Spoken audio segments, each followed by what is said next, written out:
and VR device gonna let the people experience some of the present and the sense that human can get into the video game or the movie. I'm gonna show you this so you can see what it looks like. Turn on. Hang on, turn on. Okay, you see it? Whoa, I see. Yeah, underwater, huh? It's cool, huh? Oh, I see a shark over there. A shark? You see a shark? Really? It's supposed to be in the swimming pool. It's like the See, I'm student back gonna on. be like, You got the fish? Yes. All right. gonna look like that he's swimming Faster, like right that. behind you. Go. So that it's became like some of the experience that they can't go to the real place, that especially now in the pandemic, COVID-19, that we couldn't just like travel as we used to before. So this is one thing that we is going to be expand some experience of the user more and more. Okay, so yeah, somehow they have some of the physical impact of that virtual reality to the brain, because the brain need to work harder than usual. And as a human, actually we have two eyes, and each eye can concentrate into the different point at a time. But with the VR, we need to force ourselves to see at the same, like spot all the time, and it's caused a lot of effort in our body. It's caused like dissimilar sense and negative effects, and it can be distress to all your brains and the physical illness like dizziness.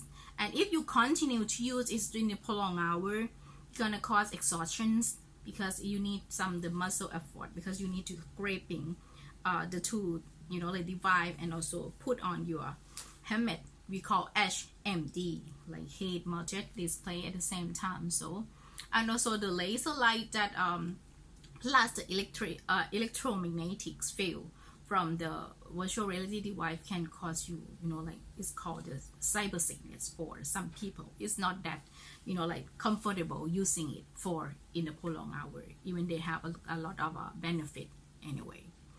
So the VR doesn't, like just only bring some of the physical impact to the user, but also cause some of the addictions somehow for as of our observation. Even for myself, sometimes I'm going to play the game called the Second Life. Okay, and we can be any avatars, and it's not just only a game, like it's have a real place in there. In a huge city in the world, we can go anywhere like Paris, New York. It's all look the same as in the real place are, and it would be enjoyable to just like walk through the library of Stanford University. It look just like the real thing. So this is very enjoyable, and you spend a lot of time in there. It's like time fly when you are playing this kind of device. So yeah, and that is can cause addiction somehow. And also there is a research about the anxiety inducement from the virtual reality. Actually, it means that this can encourage the unease physically, so skin conduction, heart rate, and all the things that we shouldn't, like have it as a normal, regular activity. Okay. So how about the social connections? This is the example of the social connection that are approached by the virtual reality, because of the people want to connect and want to communicate, right? So we want to share the experience. For example, like we want to have a meeting, but we want a meeting like in Mars or in space, whatever, we lead a friend to as an avatar, like here that they are talking to each other as an avatar. So it looks just and act like a real human. So it's need to understand some of the virtual body replication. It's look like we're talking with a real person, and also have a complex choreography of the body language, like for facial expression, eye movement, physical touch, and also the gesture that look like we are in the real life interactions in human society. Yep. And also in academic, social interaction is helping assisting the learning experience for like can substitute the teacher. Especially now, I think we all suffer from the online teaching and online studying for quite some time right now. But we need to find some of the benefit from that. For example, like we are here together with a student in India, I'm very exciting. Even because if it's not with the online things, we just probably couldn't just meet easily like this. So this is another example of using the virtual reality in academics with this. Virtual reality, or VR, is a new area for education. It's going to develop really quick, it's going to become part of everyday life. So we've started to explore sessions with schools where we link in the curriculum outcomes with materials available in virtual reality.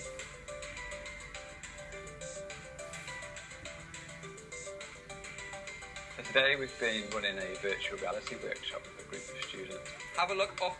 What can you see?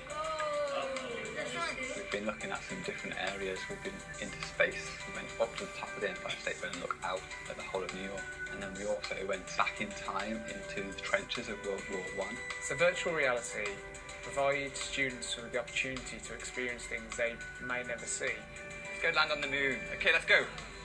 They feel like they're there, so they start asking questions about what's around them. And the great thing about the app that we're using today, Google Expeditions, is it gives you all that information. So as the technology develops in virtual reality, we will be able to develop the workshops to be more advanced and to use more advanced technology.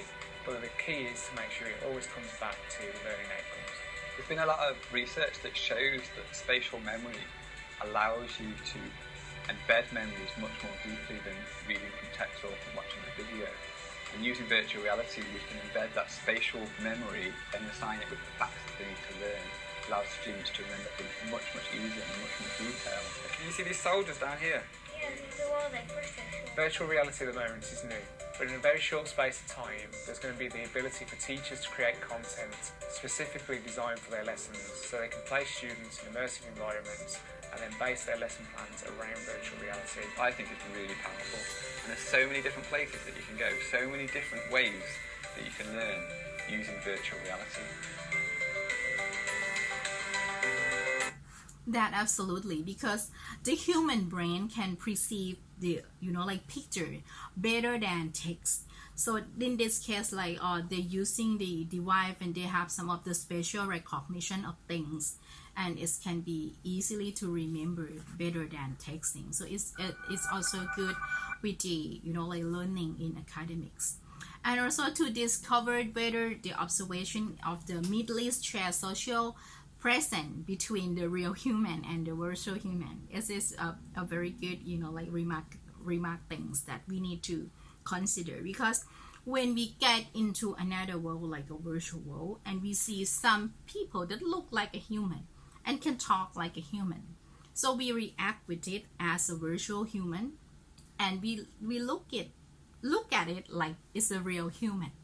So they have we have some of like they call the Midas touch, like patting or talking and handshake and everything. It's make us feel friend and feel connected with that particular virtual human, just like we have with the real human.